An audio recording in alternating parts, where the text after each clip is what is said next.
everyone, we're doing some middle school math. Are you ready to go? So we are looking at this series. I'm going to be doing some multiplying integers and dividing integers, and above I did a couple of videos on how to add and subtract them. So now we're going to take a look at what happens when we are looking at negative numbers and we're multiplying.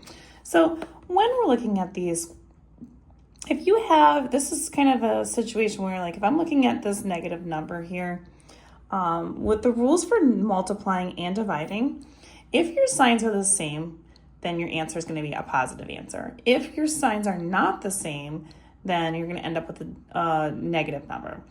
So you multiply them normally just like you would any other time. So you would just do 5 times 3 in this first problem. You get 15. Simple enough. And then you're looking at those signs. This is positive while this one is negative. It's like saying if I lost 3 points, or I spent $3 and I spent $3 5 sets of times, how much money did I spend altogether? So I spend a total of $15. So you'd have a negative 15. Now here, it's a little bit more difficult to kind of understand, like a negative times a negative, but you're looking at that, you're saying, okay, well, I have 8 times 2, and that's going to be 16. And when you have 2 negative numbers, your answer, when you multiply them, is just going to be that same number. So it's going to just be positive. So negative times a negative gives you a positive answer, and a negative times a positive gives you a negative answer. So if we take a look at this next one, we have 2 different numbers. One's positive, one's negative. So again, you can kind of look at it like this. It's written a little bit differently. It's not a big deal whether parentheses are around it or not. It's just usually written in parentheses if it's after the sign versus before the sign. So that's the only difference here, really. And negative 4, again, if I was going back to kind of that first problem there, if I spent $4 and I did that 7 times, 7 purchases or something like that, I'd spend a total of $28. So you have negative 28.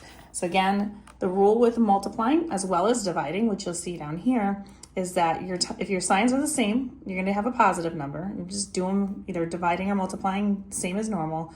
If they are different signs, then you are going to have a negative answer.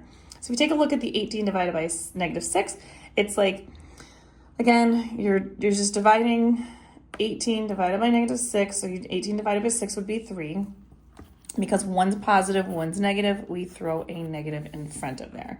Same thing with that next one. Again, notice that the negative is not in parentheses. It has nothing to do with anything. It's just because the number is not after the division symbol like it is in that first one.